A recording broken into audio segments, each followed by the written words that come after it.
action. Oke, selamat sore semuanya, Bapak Ibu Guru, apa kabar hari ini? Sore Bapak Anton. Oke, sebelum mengawali pembelajaran kita di sore hari ini, izinkan saya dulu untuk Bapak pantun dulu ya sebelum perkenalannya. Datang pemburu menangkap itik. Cakep. Buah pepaya enak dikonsumsi. Cakep. Izinkan saya, Ibu Guru yang cantik, untuk menyampaikan presentasi saya di sore hari ini. Bapak Guru nggak lihat. Cakep. Oke.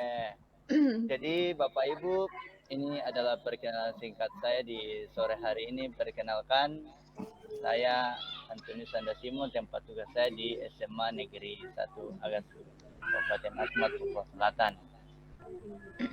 Nah, sebelum belajar di sore hari ini, kita ya mau ini ya, lanjut.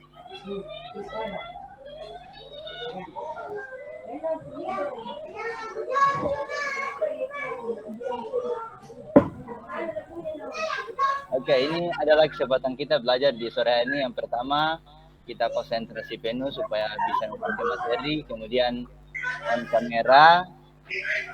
Kalau mau berdiskusi, kalau diusahakan semua aktif berdiskusi. Dan yang mau bicara bisa angkat tangan. Dan mohon mic-nya dimatikan jika tidak dipersilakan untuk berbicara. Itu adalah kesempatan kita di pembelajaran kita. Selanjutnya, materi kita di hari ini berkaitan dengan keberlanjutan pengembangan diri dan sekolah. Jadi tujuan yang ingin dicapai yaitu peserta menghasilkan merancang pengembangan sekolah yang berdampak pada murid dan sesuai dengan kondisi atau sumber daya sekolah. Nah, Bapak Ibu semua yang hebat, nih terkait dengan judul yang saya tampilkan tadi ini, ada yang bisa memberikan pendapat kira-kira nih menurut Bapak Ibu, pendekatan apa yang akan dilakukan dalam rencana pengembangan sekolah yang berdampak pada murid? Oke, siapa yang bisa bicara? Oke, Ibu Ati, dipersilakan. Ya, selamat pagi Bapak Fasil dan teman-teman sekalian. Kalau menurut pendapat saya, pendekatan yang paling mudah mungkin dilakukan untuk mengembangkan pengembangan sekolah yang berdampak pada murid, mungkin kita lebih ke students agency Bapak. Jadi bagaimana kita melibatkan siswa dalam setiap program yang akan dilaksanakan di sekolah. Mungkin itu kalau dari saya Bapak. Wow, luar biasa pendapat dari Ibu Ati terkait dengan konfirmasi, intinya menggunakan student agency ya Ibu Ati untuk pembelajaran supaya ini dapat tercapai pengembangan sekolah. Betulkah Ibu Ati? Oke, ya, baiklah. Ya. Selanjutnya Ibu Nelly nih, apa yang mau disampaikan terkait dengan ini? Iya, terima kasih Bapak. Pendekatan yang dapat dilakukan dalam rencana pengembangan sekolah yang berdampak pada murid adalah pendekatan berbasis inquiry apresiatif, di mana kita bisa melihat terlebih dahulu pada aset-aset apa yang dimiliki oleh sekolah kita, kemudian aset apa yang ada pada diri kita sendiri gitu sebagai guru yang ingin mengembangkan program tersebut, lalu aset apa juga yang ada pada murid kita, seperti itu Pak. Nah, dengan memetakan aset-aset ini, kita akan lebih gampang untuk membuat perencanaan terhadap rencana pengembangan sekolah yang bisa berdampak pada murid ini. Dan tentunya kita harus lihat dulu nih, apa yang menjadi karakteristik sekolah dan karakteristik murid kita. Demikian Pak. Oke, terima kasih Bu Nelly. Sungguh luar biasa ya menyampaikan bahwa yang utama itu menggunakan inquiry apresiatif ya, atau apa yang ada menggunakan aset yang ada ya, agar tercapai yang disampaikan secara bersama-sama. Oke, selanjutnya pertanyaan kedua yang belum bicara nanti di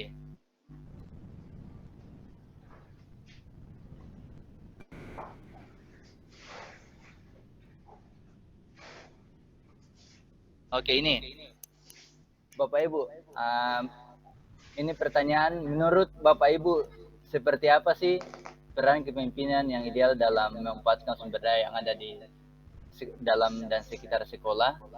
Nah, bisa Bapak Ibu menjawab di chat juga yang saya bagikan tadi di Padlet atau Canva atau di bisa, atau ada yang mau tanggapi, dipersilakan. Izin bertanya, di Padlet itu ya Pak ya, di link Padletnya itu Iya. ya? Oke, siap Di Pak. link Padlet bisa. Oke. Ibu Nila masih ada? Langsung aja Pak. Ya bisa langsung aja juga iya, di Pak, ya. Padlet Saya ini langsung nanti aja. saya konfirmasi. Oke, seperti apa peran pemimpin yang ideal dalam memanfaatkan? Yang pertama, menurut saya pemimpin yang mau mendengar masukan begitu dari warga sekolahnya, seluruh warga sekolahnya. Berikutnya mungkin yang mau berkolaborasi, yang mau merangkul dan berkolaborasi, tidak merasa bahwa dia sendiri yang lebih tahu begitu Pak. Itu aja mungkin dari saya. Oke, baik, luar biasa. Mari kita berikan tepuk tangan semuanya di dalam room bahwa Ibu Nila, bahwa intinya bahwa terjadi harus ada kolaborasi ya. Nah, itu supaya menjadi pemimpin yang ideal. Kalau ini saya mendengar nih, yang laki-laki yang ganteng juga satu nih, Pak Iwan. Bagaimana Pak Iwan? Siap, terima kasih atas kesempatannya. Pertanyaannya apa tadi ya? Menurut Bapak Ibu, seperti apa peran pemimpin yang ideal? Perannya berperan, menurut saya peran yang ideal itu mungkin adalah bisa melihat aset, berbasiskan aset. Jadi bisa melihat aset-aset apa kira-kira yang bisa dikembangkan, tidak melihat dari sisi negatifnya. Seperti itu, Bapak. Terima kasih. Oke, baik. Terima kasih. Luar biasa ya Pak Iwan menyatakan bahwa berbasis aset. Jadi kita selalu jangan memperhatikan kekurangan, tapi memperhatikan apa yang ada di sekitar kita sebagai aset ya. Betulkah Pak Iwan begitu ya maksudnya tadi? Ya, betul sekali Pak. Oke, luar biasa. Terima kasih atas. Kira-kira nih, kalau pertanyaan ketiga, sebagai guru, kepala sekolah sejenisnya Bapak Ibu telah memanfaatkan sumber daya sekolah ini sebagai guru nih. Kalau sebagai guru bagaimana? Ibu Asri nih, Bu Asri, saya mendengar suaranya nih.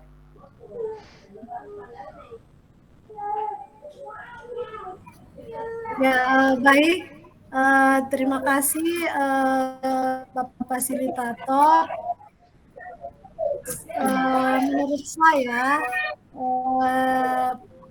sebagai guru dengan memanfaatkan sumber daya ya Pak.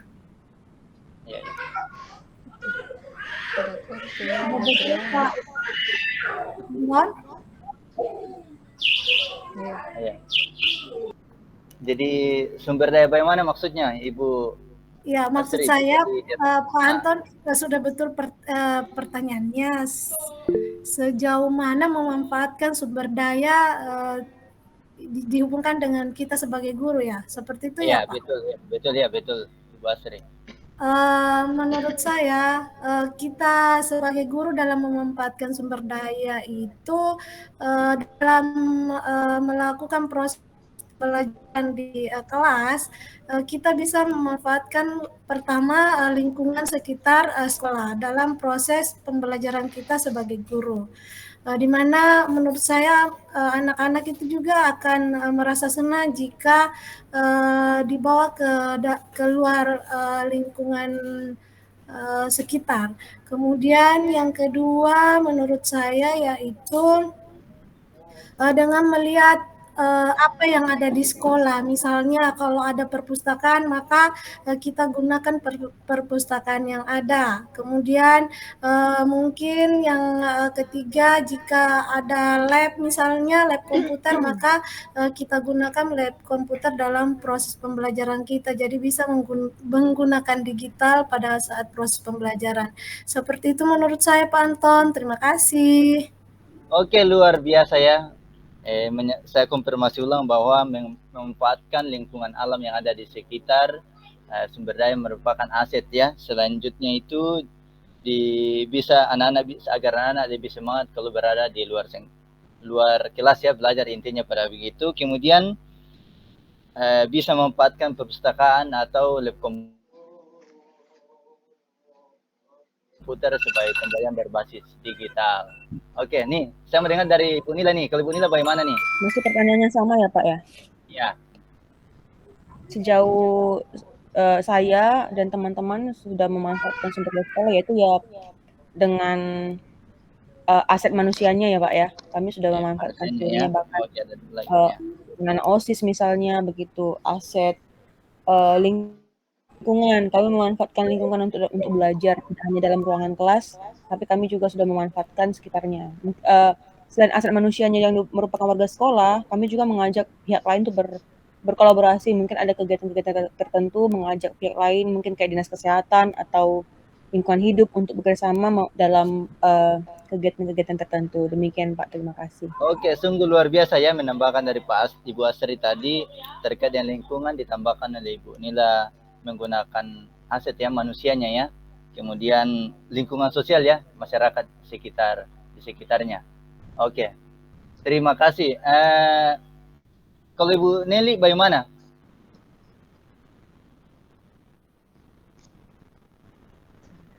Maaf Pak, tadi Ibu Nelly sepertinya ada izin. Oh, ada izin. Oh ya. Lanjut ke kalau Ibu Ati bisa memberikan tanggapan juga terkait dengan penggunaan apa ini memanfaatkan sumber daya yang ada di sekolah jika sebagai guru atau kepala sekolah. Iya, Pak. Menurut pendapat saya sudah ini ya sepakat dengan teman-teman kalau kita menyesuaikan aset apa saja yang ada di dalam sekolah kita. Tidak perlu memaksakan apa yang tidak ada, tapi apa yang ada itu yang kita maksimalkan. Begitu kalau menurut saya, Pak. Oke, luar biasa ya Ibu Ati menyampaikan bahwa memanfaatkan apa yang ada di sekolah, tidak perlu mencari yang di luar, tapi apa yang ada di sekitar kita yang memanfaatkan sekolah. Luar biasa ya, itu yang sudah dialami di sekolah Bapak Ibu ya. Betulkah tidak Bapak Ibu semuanya? Betul. Kalau Pak Iwan di Pahit, bagaimana Pak Ardi di Pahit?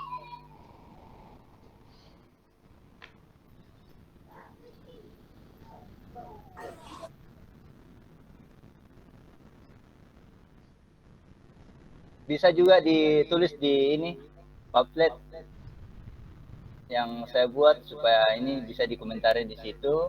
Ada pertanyaannya di situ bisa dituliskan di situ. Atau bagaimana? Sudah paham semua terkait dengan pembelajaran kita di sore hari ini? Aman. Aman semua?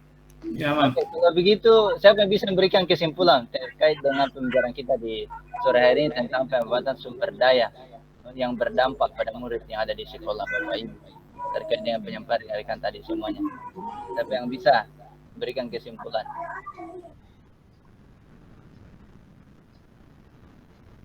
Ibu Ati bisa?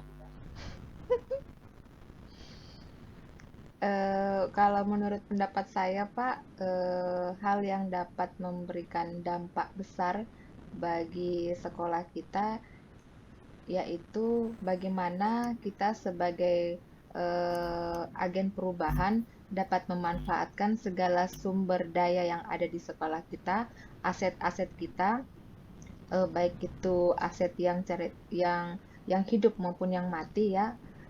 Itu kita gunakan semaksimal mungkin karena tujuannya untuk satu, agar bisa berdikari, sekolah kita bisa lebih unggul daripada sebelumnya. Mungkin itu kalau pendapat saya, Pak.